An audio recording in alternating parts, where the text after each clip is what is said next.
when we talk to girls about what they want to be when they are older, and if they think about careers in technology for themselves, a lot of them say no, that isn't that a space for men? And why do they say that? A lot of them say that because they don't see a lot of women in that space. And when they do see women, they don't always see women who are at the top, who are the founders, the CEOs, the board directors. Pressing issues like this were what drove the discussions that took place at TechHerUp, a dynamic and inclusive International Women's Day 2025 event powered by Techpression Media. The event brought together thought leaders, innovators, and senior professionals from diverse industries and career stages. Attendees, both men and women, were united in their commitment to fostering the strategic positioning and empowerment of women in tech. Recognizing the importance of integrating women with disabilities into mainstream tech spaces, Executive Director of Women's Technology Empowerment Center, Oreoluwa Lesi, addresses policies and hiring practices companies can adopt. Expensive, but then making sure that their attitudes in terms of relating with people for all different diversities, and making sure that they're intentional about looking for qualified people, no matter whether they have disabilities or not, and making sure that when they come in, they are being assessed on objective KPIs, so that everybody, people who are qualified or merited are able to rise up within the organization. CEO Africa Startup Factory Peter Dingba sheds light on the crucial role strategic positioning plays in the digital workspace. Strategic positioning for women in tech is so crucial and so important. What has happened is that there is a dissonance between tech and women before now, but now, a lot of ecosystem players are beginning to bridge the gap, and so now more women are coming into tech, and so it means a lot. There are perspectives, there are energies, there are skill sets that only women can bring into the ecosystem, and so we're grateful really for what we see in this, in the ecosystem today. Also on strategic positioning, Head of English and School Education Program, British Council, Edemeka Nwuyo, had a few words to note. I think women in the workspace, just do it. Do it with the fear, do it with the imposter syndrome, just do it.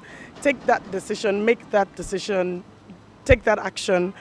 What's the worst that can happen, right? Have that mindset of what's the worst that can happen, and then just go ahead and do what you need to do to get to the next level or next step that you need to take. I think women, we tend to internalize and overanalyze and try to rethink and think over decisions. Just make that decision and move. The panelists also share advice and practical steps women can take to stand out. As a lady, just take more risk in tech. All right, and I don't think it's just tech really. I think it's in the broader scope of life. Men will take more risk, and because they take more risk, they kind of learn faster, they feel faster, they learn faster, and then they get to do more, they achieve more. So for women to achieve more within this ecosystem, you just have to take more risk. Meanwhile, General Manager, Lagos State Office for Disability Affairs, Adenike Oyetunde Lawal, speaks on challenges women face in securing leadership roles in tech, as well as insights for organizations in creating a more inclusive environment. The problem really is identifying that a woman is a human being first and foremost. Unfortunately, quite a number of persons, and in this regard men, do not see women as human. And these challenges translate and raise head in different areas.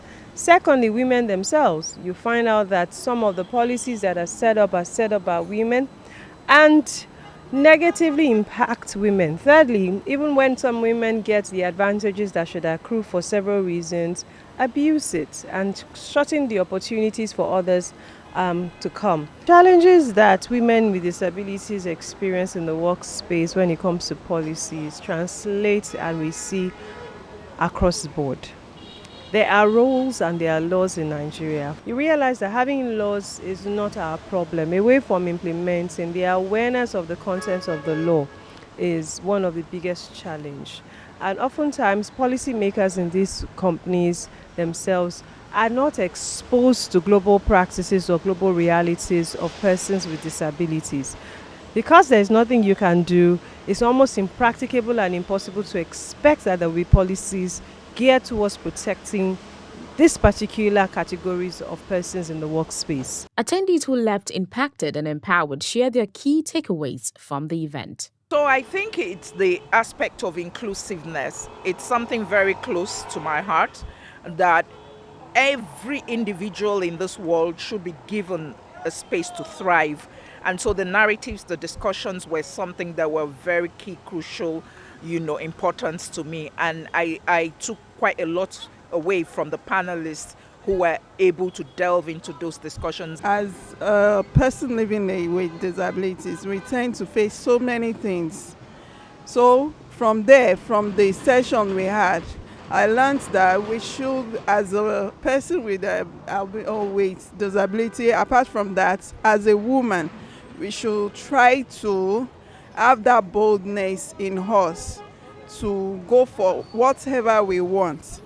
Don't try to say, oh, because I'm pregnant, or because I'll be having children very soon, and because of that you limit yourself. We should try not to limit ourselves. Sharing the inspiration behind TechHerUp, head of content, Techpression Media, Ibukun Bankole, also shares plans on keeping the conversation going beyond the event. There's International Women's Month, and Women's Day theme is about accelerating action. And so the idea was, how can we accelerate action in the real sense of it? And we've been seeing that there are conversations around women, encouraging women to do much more. But then we realized that there's not much along the lines of women with disability. And for us to really be a sustainable society, a society that looks into diversity and is sincere about it, we needed to include persons with disabilities, women with disabilities. And that's why we came up with TechHerUp, to have conversations, real conversations for not just women, but also women with disabilities, to address issues and concerns that affect them and how they can also better level up and, own their own space in the technology ecosystem. For Techpression, beyond TechHerUp, we are looking at having a community of women with disabilities and even women in general, taking the conversation beyond just a physical event, having conversations online, partnering with WTech, LASODA, and other organizations, whether non-profit, regular organizations, and even MDAs, to ensure that we can truly have this impact, not just in maybe government institutions, but most importantly in private companies that would ensure that the society is more accessible for persons with disabilities. The TechHerUp 2025 event reinforced the importance of inclusivity and strategic positioning for women in tech. As the conversations continue beyond this event, the drive for lasting impact remains strong.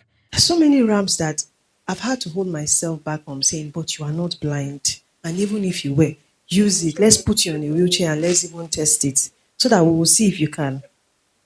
By the time you find out, you see that on paper, when they sought approvals, it was correct. There's a huge manpower constraint in all government ministries, agencies, and departments. Gabriella Michael, reporting for Techpression TV.